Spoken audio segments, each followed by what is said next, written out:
sa inyong lahat na nakiramay sa pangyayaw ng aming kapatid. Hindi ko pati siya, hindi maiyak. Sapagkat si David po kanya namin ginawang na nainigya siya ay mali at hindi ang nag-aalala kay Elsa na sa kanya. Ako ang pinakamatanda sa kanilang lahat.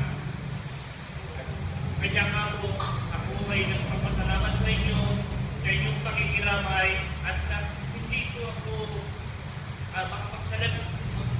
makapagsalita ng mabuti sapagkat kayo para akong sinaktuba ng langit at lupa dahil sa dalawang mahal mo ay yumaw na unang-una ang mahal kong kapatid at pangalawa ang aking kaibakay na bukas naman ay nililibig sa Manila Memorial Park. Dahil dito, ako ay nananalig ng aking kapatid kagaya ni Helen. Siya ay nasa langit ngayon sapagkat sabi sa Biblia, for God so loved the world that He gave His only begotten Son, that whosoever believeth in Him will not perish, but will have an everlasting life. Ang aking buong kapatid na si Lengit ay naniniwala at kanyang isinasagawa na siya ay nananalig sa Diyos.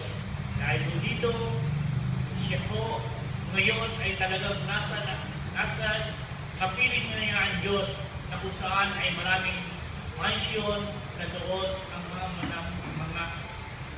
nananalig at sumasampalataya ay sama-sama sila.